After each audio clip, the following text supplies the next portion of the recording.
so glad once again, I can say once again because already we did several times together a little talk with Martin, the artist, and the exhibition, which is all around. And what we love to do is always to share our thoughts, our feelings, seeing the artworks. So my little talk is like to have like a trigger point to start the dialogue together. Mm-hmm. And today, thinking about this meeting, and I consider to change a little bit my point of view, and for this reason, and to have this kind of different dialogue, I was thinking to use the artifice of the quotations and the concept of the interweaving of wild thoughts, like Beyoncé's. You know, I love the Beyoncé memories. And quotation as well, wild thought bring to my mind Benjamin when he tells us that quoting a text, and I would add letting a wild thought express itself through us, implies interrupting the context in which it falls, but through this interruption, the estrangement is enacted that restores our knowledge of the thing. So I would like to start with a little, very short quote. The first is estrangement as a restitution of the essence of the thing. And the other is moments appear in his estranged way of appearing where authenticity becomes the very cipher of the elusive. So what I'd like to share this like a trigger point is two concepts and to give room to people here and to think about this concept of the estrangement and like the essence of the thing, because I think that in Martin's artworks, authenticity and estrangement are so close each other. So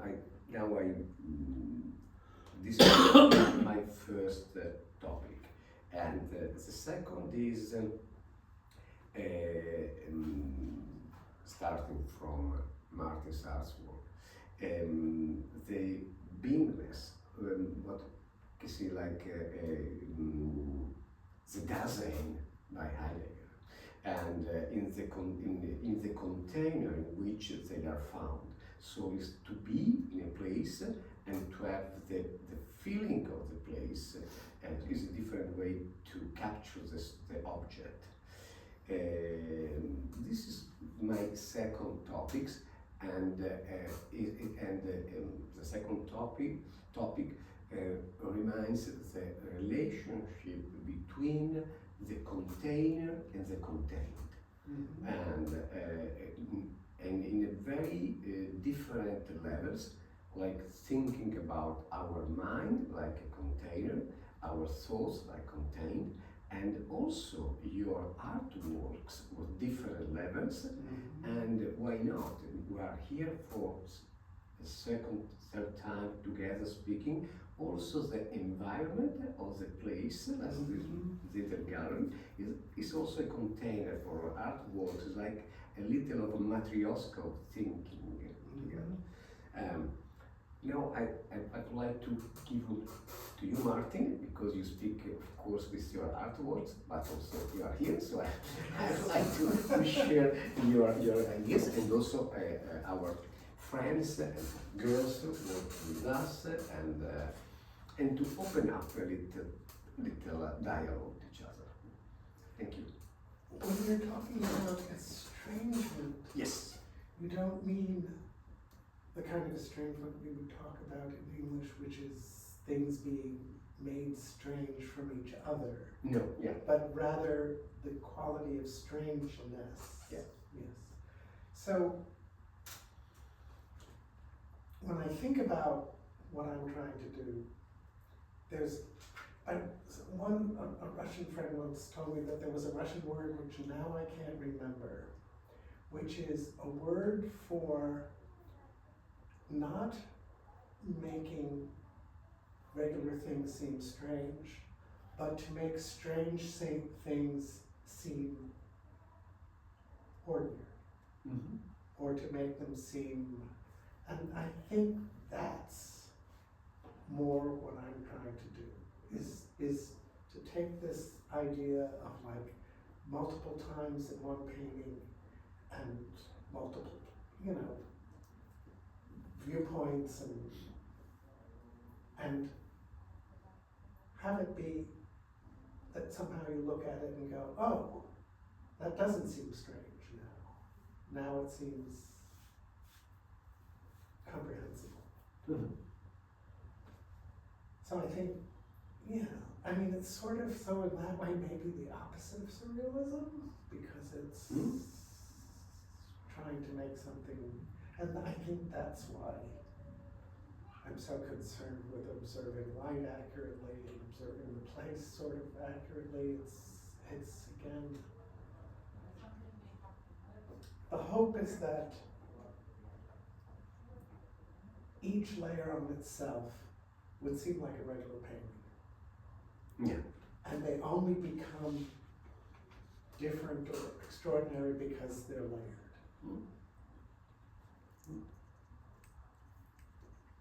So it's a way to just to grasp a different reality between.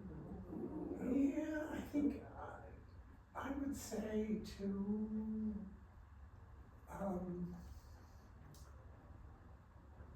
what is the word I want?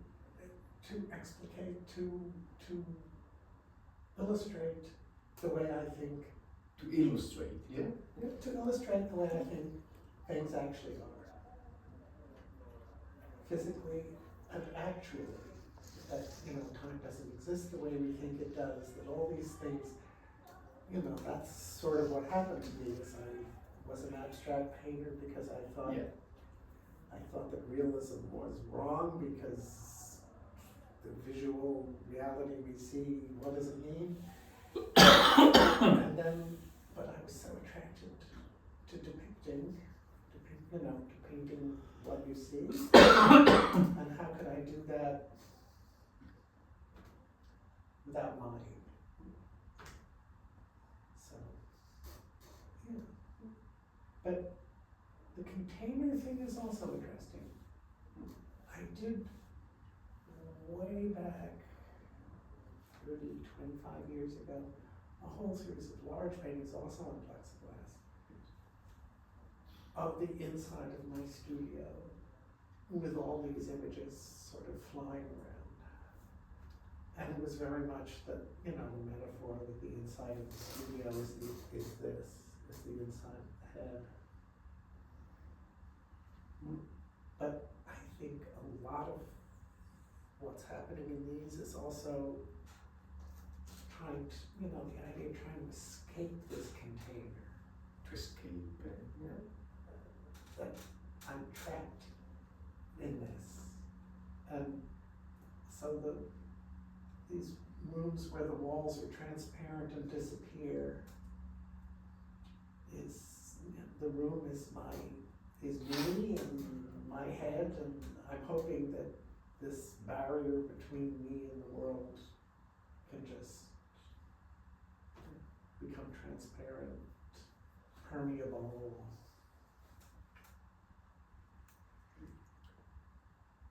And also, Martin, is going back to your concept of something like linked with the affect and the body, as the presence of someone or human being in your artworks, because you have a few paintings in which there is like the shadow of a human being, and the other without. you can perceive that someone is there, but sometimes you can see someone, sometimes you cannot. Mm-hmm. Sometimes you are, sometimes probably you are always present, but sometimes you are much more present. So can you maybe develop a little more this concept of the presence of the human being and the presence of the body? Yes. So, one thing that's always difficult about this is that, I'm working on work now, here. And always it's like, well, the work I'm doing now is better than what's here, to me. And what's interesting is that the ones I'm doing this year, there are many more figures in them, people in them, much more groups. There's a lot of Teresa again because she was sick. Yeah. She's there. I know. And all of them, now some of these, the inside is over the outside. There are a couple where outside is those two on the left and this one, where the outside is over the inside. All of them I'm doing are outside over inside. So there are people in the room, but they're underwater, all of them.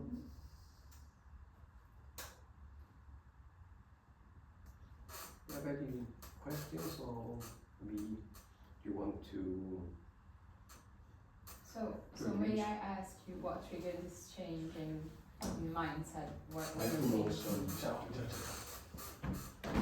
So what happened to make you change the idea of people being there but not visible, and then people being there and visible more than before? So what triggered that change? What triggered that? Work that I've been doing at home. I mean, I also do sort of portraits, but I don't know why, but it just seemed like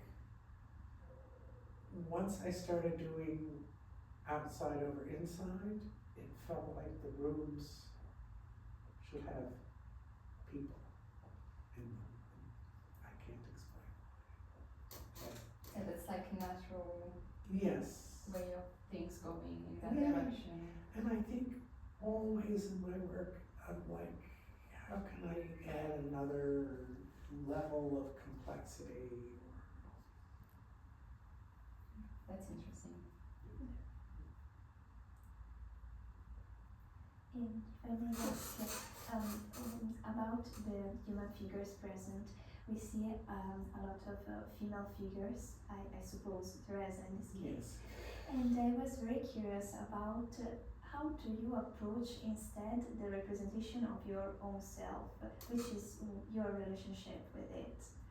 Are you present in the artworks, or it's much more difficult? This is a conversation I've had with Luca before, which is a sort of pathology of my own, of feeling like I'm just eyes. Okay. And, I've told him that I oftentimes, when people catch themselves in the mirror, they're shocked at what they look like.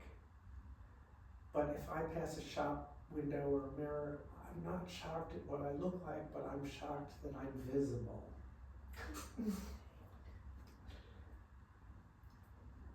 It's a very interesting point of view.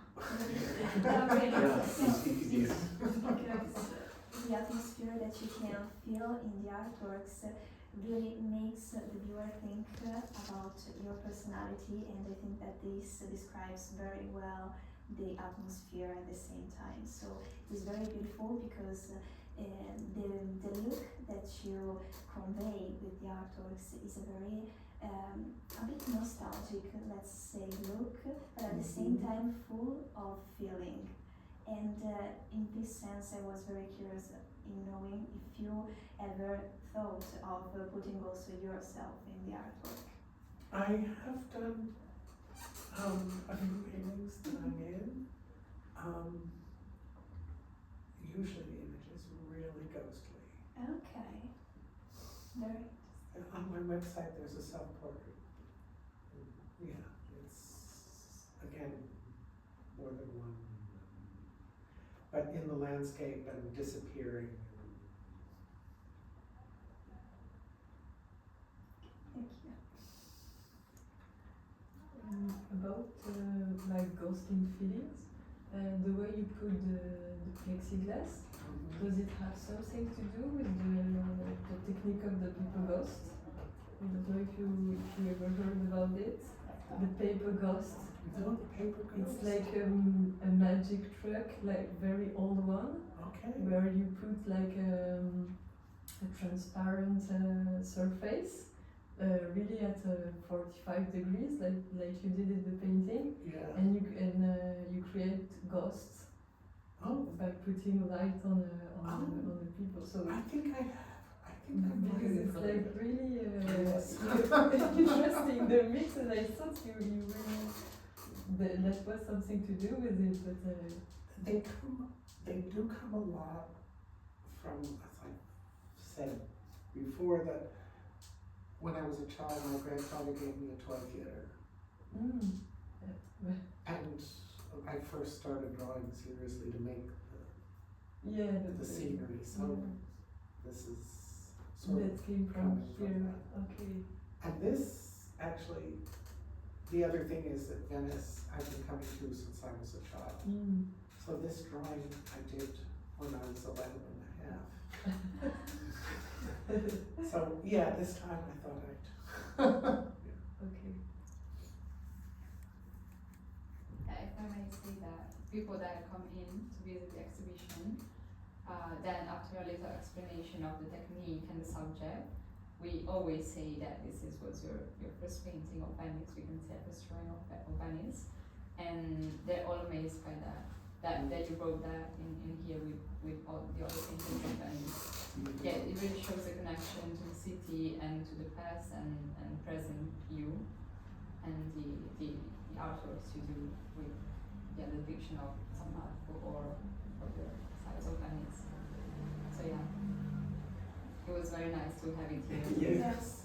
One thing I'm really sorry that has been lost is I had a sketchbook when I was 14, and my father and my brother went somewhere, and my mother and I came here, and she hired a gondola for the afternoon for me to be able to say, stop there, I want to draw, stop over there.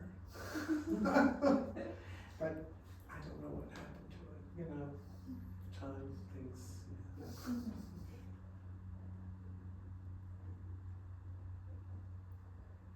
And also now coming back to the emotion to share each other our feelings in an art space. I had the idea to feel your drawing like an emotional novel in your past.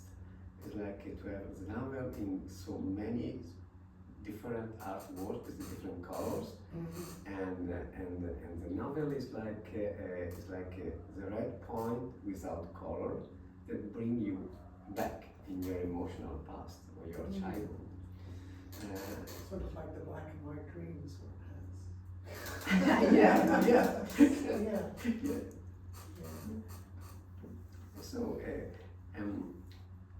in which way did you have the idea to bring this artwork with the other, and to have like possibility to show this your drawing when you were a little boy, so does it have any meaning with your different emotional living the place of Venice?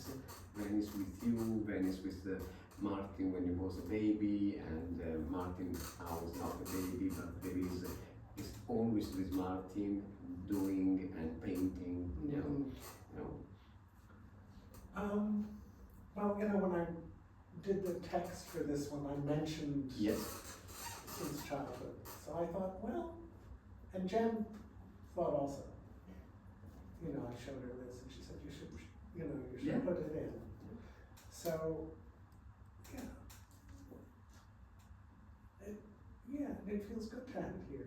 It even just feels good that it's back in Venice after all these years. The cycle ending and closing. Yes. I mean, one thing that's interesting about the ones that I'm doing this year is that, all of the figures are underwater, or sometimes in the clouds or and it's strange because Trace is in the hospital and Yes. part of what she has is pneumonia. So there is, in fact, she is sort of breathing underwater. Yes. It's a little strange. It is. Yeah.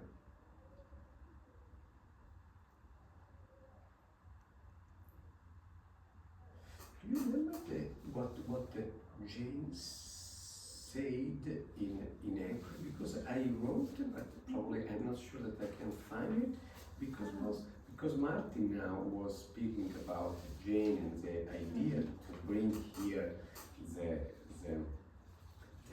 that drawings, and I think that Jane was speaking about the different levels of the artworks, and I don't remember exactly, it was last April, but she said something about the levels and the mind, the different levels of the conscious and unconscious levels of the mind, and your different levels of the artwork, something like that, I think. And this reminds me what we say together in New York, speaking about the difference between ambiguity and ambivalence. Different meanings also in Italian, no? Yes. Because ambiguity is much more related with the external world, ambivalence with the internal. Mm-hmm. So, and I remember also the title of your exhibition, Inside, Outside, and vice versa. And speaking about inside and outside and vice versa, ambiguity and ambivalence, and the need of ambiguity and the need of ambivalence, because everybody has feelings, is outside and inside. It reminds me the concept of a caesura, something, the transitional space in which something can go inside and outside. And there is a sentence started by Freud and Bion, when he says that the caesura is like in the sexual intercourse, something going inside, and during the delivery of the baby, something is going outside. So it's a transitional space, very important, something that can exist and also can, through which something could happen. It's transitory,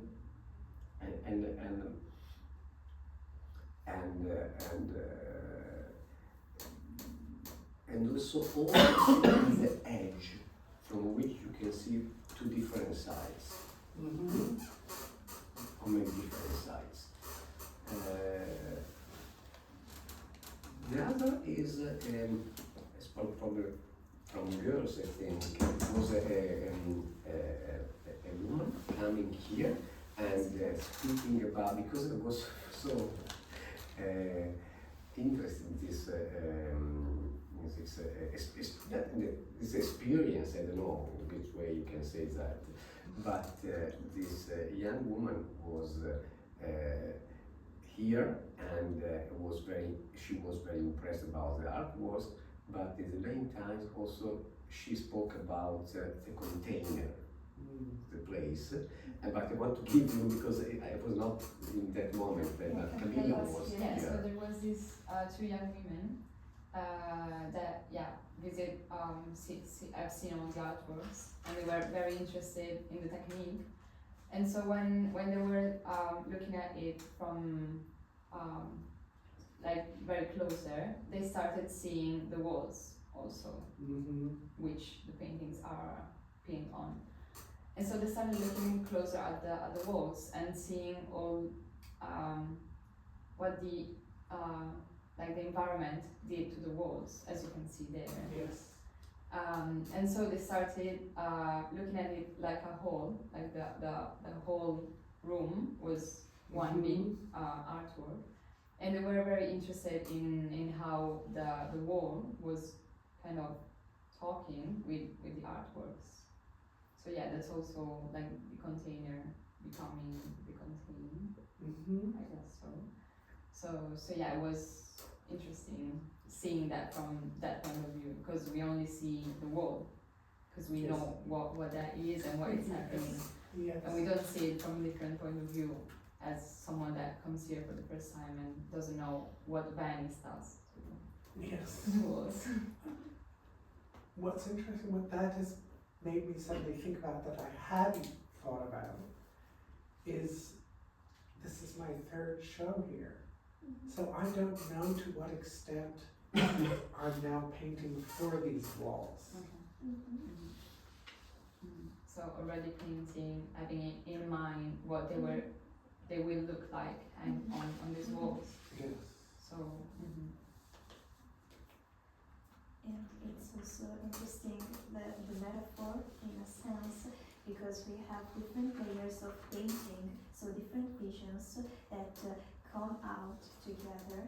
And in this case, it was the same time with the same thing with the wall, where there was the environment that came out of the wall. So again, we have a sort of immersion in some sense. It's like they were together and working together to come to the viewer with a sort of message speaking. And this is very interesting in my opinion, because it's like the artworks are trying to convey something, they speak to the viewer in my opinion, and it's very fascinating. I mean, the paintings are full of water and it's and it is actually also water-based media. And also there was the water several years ago during the high water, Yes. The water was here, like that, in the gallery before the most of the dam. And so now unfortunately is different, but in a way it's like a visual water coming up from the wall. So every year we have also to accept the water of the past coming back, and also without seeing the water, because all the building is on the water. Yeah, I think, one of the reasons that it moves me to paint Venice is because of Venice's incredible fragility also. I mean, I think the whole planet is fragile right now, but Venice is maybe the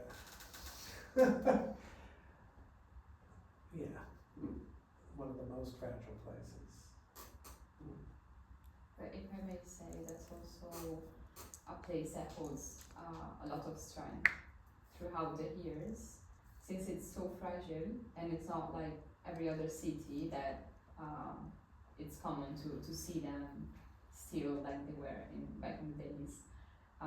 It's incredible that Venice is still like it was back in the days, at the same time being so fragile as it is. Yes. So Yeah. it's so fragile and also so strong So at the strong, same time. I think in some ways, but though it's also that, Venice just makes apparent a truth that's now true for everywhere. Between nuclear war, global, every city on the planet. is fragile. I mean, so, you know, it's just that in Venice it's so apparent.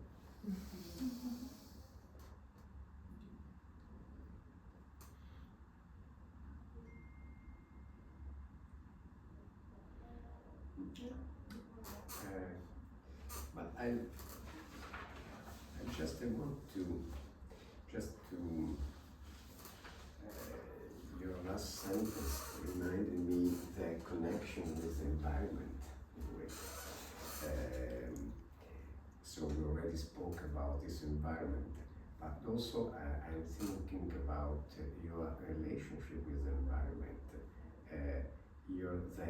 the extension of your mind, like the famous example by Merleau-Ponty about the stick, when to see and to have your mind, the extension of your mind. So like what I was thinking about your art instruments, like the possibility to expand your mind. And probably my very last sentence is that one by a neuroscience. And here the Malefics say, we make things that at the same time make us. How do you leave this expression in your work as an artist? We make things that at the same time make us. So it's like a relationship between you and your artworks. You make something, but the artworks in a way is making you, giving you back. It's like a way to create and to be created through what you are doing. This to me is like the extension of the mind that remind you something. Yes, I mean, it's absolutely that every single one of these, if I finish it, I'm now somebody else. Every, yeah. Never end, yeah. Yes.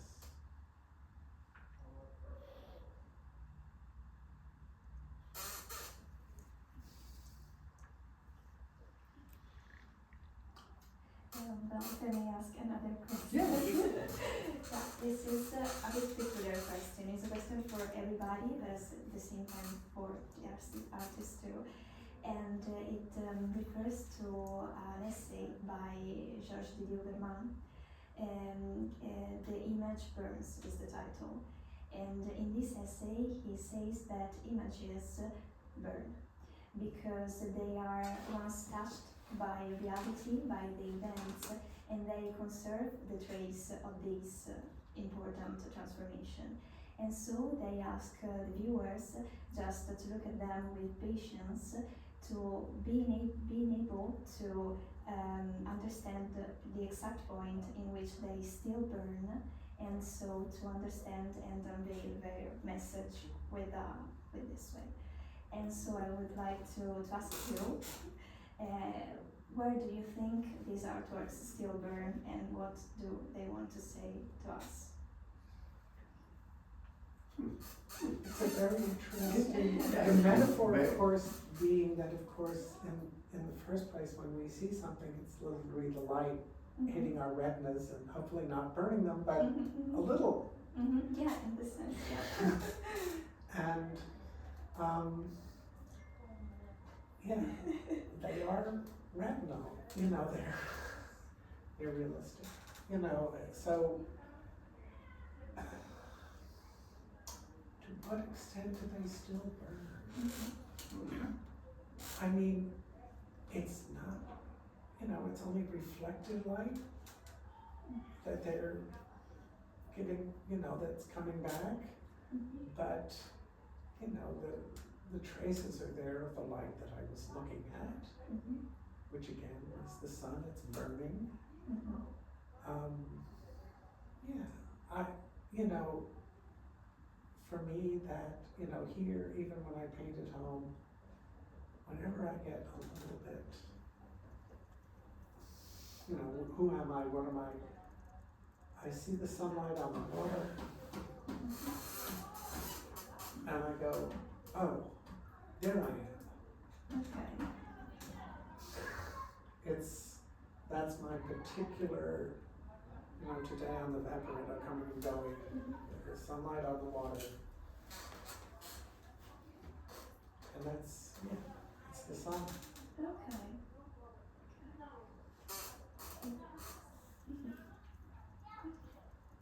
And what about you?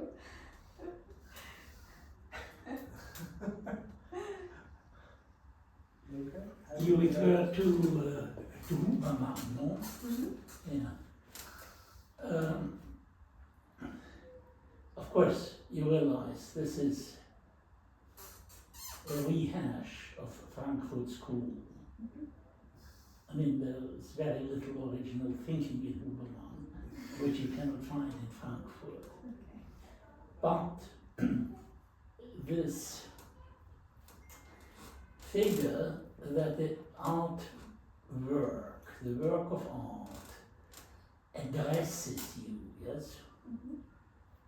He has, from a French phrase, I think I would not know a translation in any other language.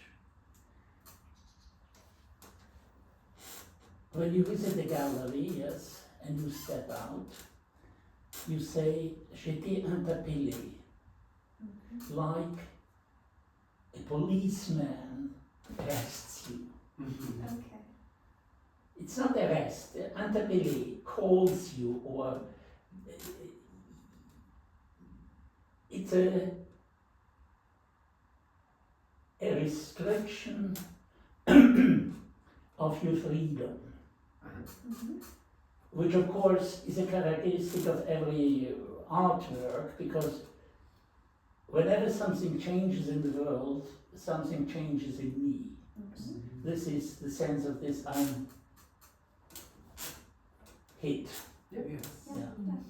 And that is his, he, Okay. in a rather long way.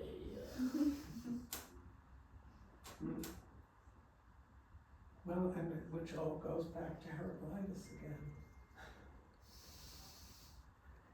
You know. But, I mean, I agree, huh?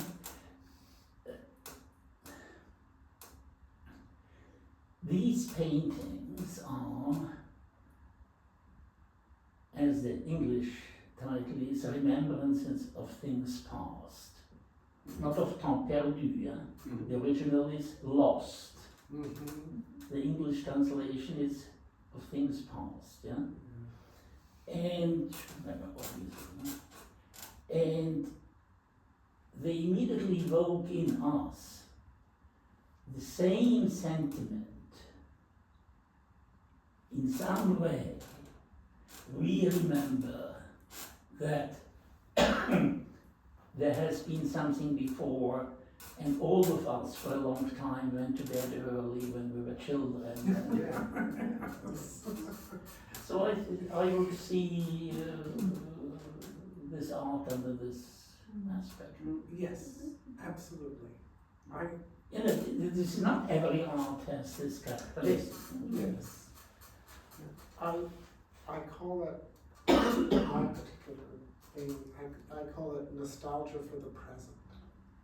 It's elegiac. I'm painting it and I'm mourning its passing while I'm painting.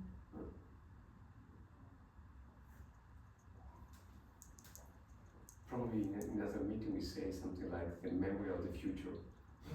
Yes. Yeah. Yes. It's paradoxically, yes, the memory of the future. Yeah. It's difficult to explain, of course, with words. So now we are trying to explain with words what is not possible to explain with words sometimes. And I agree with you also, it's different to translate in a different language. Yeah, you spoke about in French. You are from. So, But in the first place, even me talking about them yeah. is me having to translate into speech, which is for me a second language, Yes. and this is my first language. Yes. So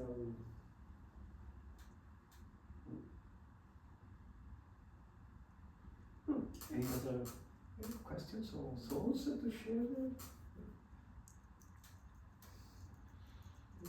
So, thank you very much. yes. Thank you, Martin. Thank you so much. Another new friend. Yes.